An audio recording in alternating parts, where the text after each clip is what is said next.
मैं भारत को भारतीयता की मान्यता के आधार पर फिर से खड़ा करना चाहता हूं, उस काम में लगा हूं।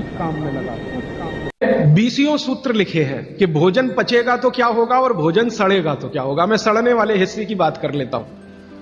वो कहते हैं कि भोजन अगर सड़ना शुरू हुआ तो सबसे पहले गैस बनेगी, वायु बनेगी, वायु, और ये वायु आपकी जिंदगी हराम कर देगी। लेकिन आज के जो सूत्र हैं वो जिंदगी का फंक्शनल हिस्सा है। आप जानते हैं कि कोई भी सिद्धांत होता है उसका एक हाइपोथेसिस होता है और उसका एक फंक्शनल पार्ट होता है। तो आज से जो शुरू हो रहा है वो फंक्शनल पार्ट है। इस फंक्शनल पार्ट में सबसे पहला सूत्र बागभट्ट जी का। बागभट्ट जी के लिए उनके 7000 सूत्र सभी महत्व के हैं, सभी महत्व के। उन 7000 में से मैंने कुछ चुनकर निकाले हैं जो मुझे लगता है 2007 के हिसाब से बहुत महत्व के हैं। हो सकता है 3500 साल पहले कोई सूत्र बहुत महत्व के हों और अब 2007 में हमारी जीवन शैली के हिसाब से वो उतने महत्व के ना हो, क्योंकि बागभट्ट जी ने जिस जीवन शैली में रहते हुए वो सूत्र लिखे हैं वो ऋषि मुनियों की जीवन शैली है। आपकी जीवन शैली और ऋषि मुनियों की जीवन शैली में थोड़ा अंतर है। तो आपकी जीवन शैली के हिसाब से मैंने जो सूत्र निकाले और जिनको मैं महत्व का क्रम देता हूं उसमें सबसे पहला सूत्र, संस्कृत में वो कहते हैं कि पेट जिंदगी भर आपका अच्छा रहे, दुरुस्त रहे। इसका मतलब यह है कि आप जो कुछ भी खा रहे हैं उसका ठीक से आप पाचन करते रहे। वो कई बार ये लिखते हैं अपने सूत्रों में कि खाना महत्व का नहीं है, खाने को पचाना महत्व का है। आपने खाने को खाया ये इतना महत्व नहीं है, जिसको आपने खाया उसको पचाया ये ज्यादा महत्व का है।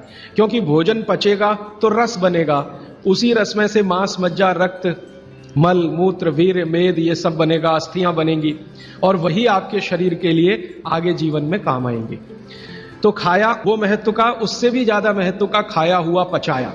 तो वो कहते हैं कि पेट हमेशा दुरुस्त रहे, माने पाचन क्रिया आपकी हमेशा अच्छे से चलती रहे। इसके लिए पहला सूत्र उन्होंने लिखा भोजनांते विषम वारी। ये पहला सूत्र मेरे हिसाब से, उनके हिसाब से नहीं, मेरे हिसाब पहला सूत्र भोजनांते विषम वारी। इसका सीधा सा अर्थ है भोजन के अंत में पानी पीना विष पीने के बराबर है। सूत्र ये है भोजन अंते, भोजनांते। आप जानते हैं संस्कृत में मिला के कहने की परंपरा है। भोजन अंते माने भोजन के अंत में, भोजनांते विषम वारी। विष समझते हैं आप, जहर, जहर जैसा क्या है? पानी। भोजन के अंत में पानी जहर के जैसा है, विष के जैसा है। यह सूत्र है। अब इसको थोड़ा व्याख्यायित करता हूं ताकि समझ में आए। भोजन के अंत में पानी विष के जैसा है, ये बात वो कह रहे हैं। इसको समझना चाहिए कि क्या कह रहे हैं। सूत्र उतना ही है, समझने के लिए मैं आपको बहुत उदाहरण दूंगा ताकि आप जल्दी पता कर पाए। बागभट्ट जी ने एक सूत्र में ये कहा है कि हमारा जो शरीर है इसका जो मुख्य स्थान पेट है, इसमें एक स्थान होता है पेट के अंदर, नाभि, लेफ्ट साइड में, नाभि से थोड़ा ऊपर जहां मेरा हाथ रखा हुआ है, इस स्थान को कहते हैं जठर। संस्कृत में कहते हैं जठर, हिंदी में कहते हैं आमाशय। जठर, आमाशय, अंग्रेजी में चाहे तो एपिगैस्ट्रिकम। तो ये जो जठर स्थान है, बागभट्ट जी कहते हैं कि इसमें अग्नि प्रदीप्त होती है, उसी को कहते हैं जठराग्नि। जठर अग्नि, जठराग्नि।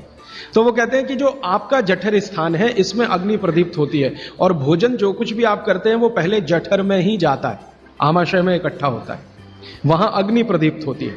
वो अग्नि भोजन का पाचन करती है। यह है महत्व की बात। अब अग्नि प्रदीप्त हुई, आपने भोजन किया, अग्नि प्रदीप्त हुई। और बागभट्ट जी इसके लिए एक सुंदर श्लोक लिखा है, लंबा है लेकिन हिंदी में बताता हूं। वो ये कहते हैं कि खाते ही अग्नि प्रदीप्त होती है, ऐसे ही जैसे आप बिजली के स्विच को ऑन करते ही लाइट जलती है। ये ऑटोमेटिक है, अपने आप होती है। आपने रोटी का पहला टुकड़ा मुंह में डाला और जैसे ही टुकड़े को चबाना शुरू किया, लार बनना शुरू हुआ, तुरंत अग्नि प्रदीप्त हो जाती, पहले ही टुकड़े में। तो ये अग्नि प्रदीप्त हुई। अब आप जो भोजन कर रहे हैं ये इस अग्नि के प्रभाव में पचेगा।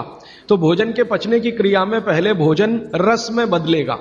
पहले पेस्ट बनेगा, जैसे टूथपेस्ट की कंडीशन होती है वैसा बनेगा, लुगदी जैसा। फिर उसमें से रस बनेगा, फिर रस में से सब कुछ बनेगा। तो वो कहते हैं कि आपने जैसे ही भोजन किया अग्नि प्रदीप्त हुई। अब ये अग्नि भोजन को पचा रही है और आपने भोजन पूरा करते ही पानी पी लिया, गट गट गट गट गट गट। तो क्या हुआ? अग्नि शांत हो जाएगी। आपके रसोई गैस में चूल्हा जल रहा है गैस का, और जलते हुए चूल्हे पर पानी फेंकिए तो बुझ जाएगा। अग्नि का पानी से मेल नहीं है, दुश्मनी है। तो आपके पेट में खाना खाते ही अग्नि जल रही है। अब आपने पीछे से गिलास 2 गिलास पानी पी लिया, कोई लोग तो लोटा भर के पी लेते हैं, कई लोग तो भोजन से ज्यादा पानी पी लेते हैं। तो ये जो पानी गया, इसने अग्नि को शांत कर दिया। अब अग्नि शांत हो गई तो फिर भागवत जी कहते हैं भोजन पचेगा नहीं, वो सड़ेगा। अब उन्होंने 20 सूत्र लिखे हैं कि भोजन पचेगा तो क्या होगा और भोजन सड़ेगा तो क्या होगा। मैं सड़ने वाले हिस्से की बात कर लेता हूं। वो कहते हैं कि भोजन अगर सड़ना शुरू हुआ तो सबसे पहले गैस बनेगी, वायु बनेगी, वायु। और ये वायु आपकी जिंदगी हराम कर देगी। और ये वायु की तीव्रता जब बढ़ेगी तो गले में जलन होगी, छाती में जलन होगी, पेट में जलन होगी। फिर और ज्यादा तीव्र अगर ये हो गई वायु तो ये शरीर में जाएगी, घूमेगी, क्योंकि वायु को पकड़ना मुश्किल है, जहां स्थान मिलता है वहीं जाती है। तो ये वायु पूरे शरीर में घूमेगी तो सिर घूमेगा, आपको चक्कर आएंगे, सिर में दर्द होगा, पीठ में भी दर्द हो सकता है, हृदय स्थान पे भयंकर दर्द हो सकता है। कई बार तो इतना दर्द होता है कि आपको लगेगा कि हार्ट अटैक आ गया, लेकिन वो वायु का दर्द है, हार्ट अटैक नहीं। और ये जो वायु बनी भोजन के सड़ने से, इसी वायु में से भागवत जी ने सूची बनाई है कि 103 रोग पैदा होंगे। 103। सबसे पहला रोग है उसमें एसिडिटी, हाइपर एसिडिटी। ज्यादा दिन अगर आपने ये चक्कर चलाया पानी पीने का तो अल्सर, पेप्टिक अल्सर, और ज्यादा दिन चक्कर चलाया तो बवासीर, मूढ़व्याध, भगंदर, ये सब रोगों की सूची है। और अंत का एक रोग है कैंसर, कर्क रोग। 103वें नंबर पर उन्होंने लिखा है कर्क रोग। माने एसिडिटी से शुरू होकर आप कैंसर तक की यात्रा कर सकते हैं। तो वो ये कह रहे हैं कि जिस काम से वायु पैदा हो और वो वायु आपके सड़े हुए भोजन में से निकले, और बाद में भागवती जी कहते हैं, वो भी बता देता हूं, वो दूर का सूत्र है लेकिन यहीं पे ले आता हूं उसको, कि आपका जो भोजन सड़ेगा, इसको ध्यान से सुनिएगा, तभी भोजन में से, भागवती जी के शब्द दूसरे हैं, मैं आज के शब्द इस्तेमाल कर रहा हूं, तभी कोलेस्ट्रॉल बनेगा। सड़े हुए भोजन का ही बाई प्रोडक्ट है कोलेस्ट्रॉल।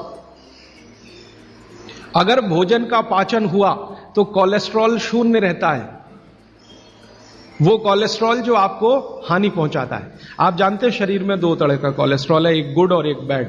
अच्छा कोलेस्ट्रॉल माने HDL, हाई डेंसिटी लिपोप्रोटीन। खराब कोलेस्ट्रॉल माने LDL और उसका छोटा भाई VLDL, very low density lipoprotein. तो भागवती जी कहते हैं कि ये जो खराब कोलेस्ट्रॉल है वो रक्त में तभी आता है जब भोजन पेट में सड़ता है। इसका माने जिनको कोलेस्ट्रॉल बढ़ रहा है या बढ़ा हुआ है वो ध्यान दें, उनको भोजन पच नहीं रहा, उनका भोजन सड़ रहा है। तो कोलेस्ट्रॉल बढ़ेगा तो हार्ट अटैक भी आएगा, कोलेस्ट्रॉल बढ़ेगा तो घुटने भी जड़ हो जाएंगे, सारी संधियां आपकी एकदम कड़क हो जाएंगी, आपको चलना फिरना मुश्किल हो जाएगा, 10 कदम चलना मुश्किल हो जाएगा। तो वो ये कहते हैं कि जब 103 बीमारियां एक छोटी गलती से आती हों तो वो गलती कभी करना नहीं, माने भोजन के बाद कभी पानी पीना नहीं। और 1-2 चीजें हैं इसी क्रम में कि किसके साथ क्या खाएं, किसके साथ क्या नहीं खाएं। घर में कभी भी आप कोई ऐसी चीज बनाएं जो तासीर में गर्म है, उसके साथ ठंडी चीज कोई ना हो। जैसे आजकल मैंने देखा है, हम गरम गरम खाना खा के आइसक्रीम जरूर खाते हैं, अपना सत्यानाश करते हैं। और ये सत्यानाश कैसे होता है? कोई आपको शादी में बुलाता है इनविटेशन देके कि आइए और हमारे यहाँ गरम डिनर खा के आइसक्रीम खा के मर के जाइए, और एक नहीं खाइए, डबल खाइए। और मैंने तो पंजाब में ऐसे भी महान महान लोग देखे हैं कि आइसक्रीम में गरम रसगुल्ला डाल के खाते हैं। महामूर्ख लोग, पता नहीं कहां से आए, गरम गरम रसगुल्ला एकदम ठंडे आइसक्रीम में डाल के खाते। फिर पूछो भाई क्या कर रहे हो, तो कहते टेस्ट है जी। शरीर का देखना है कि नहीं, ये है कि टेस्ट का देखना है। तो आप कहीं भी डिनर में जाइए, मैं ये नहीं कहता डिनर में मत जरूर जाइए, लेकिन ध्यान रखिए कि अगर डिनर गरम गरम आपने खा लिया है तो ठंडी आइसक्रीम मत खाइए। और कई लोग पंजाब में ऐसे हैं, याद ही नहीं रखते, अभी चाय पी अभी आइसक्रीम खा ले। हाँ, उनको बिल्कुल 1 मिनट नहीं लगता। चाय पी के निकले, कहीं आइसक्रीम खा के आ गए, आइसक्रीम खा के आ गए, इधर चाय पी ली या इधर कॉफी पी ली।